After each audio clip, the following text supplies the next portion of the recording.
Coming to the stage now, our virtual stage, is the great Sherry Rosen, everybody. Sherry, wait, hang on. You're coming in. I'm spotlighting video on you. Here you go.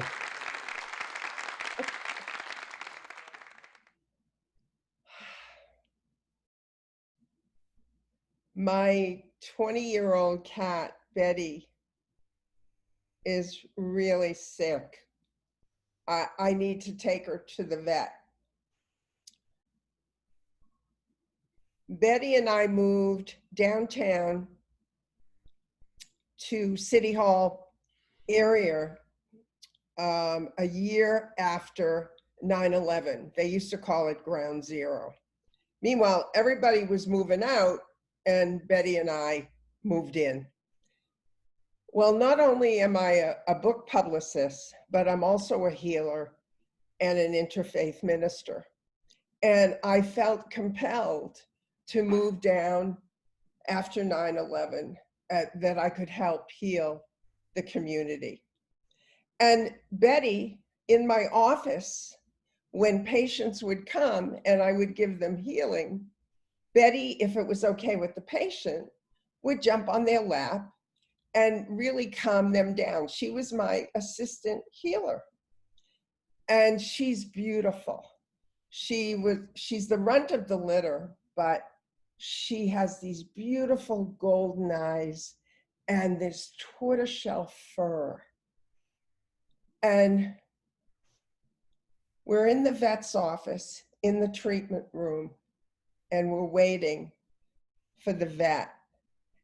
And Betty looks at me as if to say, Sherry, you gotta let me go. I can't do this anymore. You gotta let me go. Now, I know anybody who's ever had an animal that loves them so much, to have to make that decision to put them to sleep is just excruciating. So when the vet came in, he knew, I knew, and I said to the vet, Betty's, you got to put her to sleep, and I would like her ashes. And he did. And I got her ashes. And then I went to City Hall Park, and I had been friends with the gardener from day one when I moved in.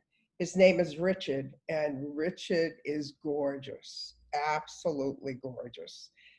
Blonde hair, streaks, gorgeous face, and imagine 8 acres of land at City Hall Park. That's what he took care of.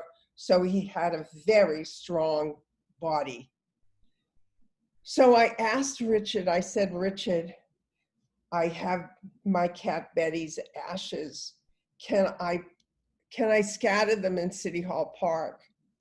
And he said to me, sure, Sherry. He said, but just make sure nobody sees you do it. So I found this beautiful flowering bush with these big white flowers. And I scattered the ashes, and I said a little prayer. I had a little service, just Betty and I. And then afterwards,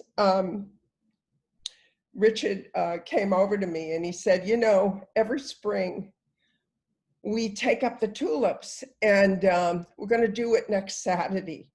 And we give them away. Would you like to help out? I said, sure. And so as I'm digging up the tulips and the bulbs, people came from all over the boroughs and from all over the world telling me stories of joy and also stories of loss of people that they lost at 9/11. And Richard comes over while I'm talking to somebody, and he says to me, there used to be this woman that would come every spring, and she would always know when the tulip bulbs would be there, and she would be there to pick them. And Richard said after 9/11, she didn't show up. And so he inquired, and he found out that she had died in 9/11. So he said, sometimes when you look at the dirt, even after all these years, you can still see the ash of that day in the dirt. So I'm now in Harlem. And right before the pandemic, a lot of wonderful neighbors in my apartment building and on my floor they adopted animals, dogs. And it was wonderful to see the dogs go up and down the hallway. They're wrestling with each other. They're playing with each other. They just brought so much joy. And I know it's bringing great joy to the families. But for me, with childhood trauma and the trauma of 9/11 and then the pandemic and seeing so many deaths, it just re-triggers all the trauma that I've gone through. Anybody out there that's ever been traumatized, I think they'll understand about getting triggered during times like this. And so for me, it just breaks me, the thought of getting another animal, because I'm just so devastated right now with everything that's happened. And another thing I shared just a smidgen of this story with a few people, and with them trying to be kind to me, what I found was happening is they were trying to fix me. And I don't need to be fixed. I need to grieve. I am so aware of my feelings. I'm so aware of what's going on. And I know that in order for me to move on, I must respect and honor the grief. And who knows, because the grief and honoring it will have me move forward. And maybe someday,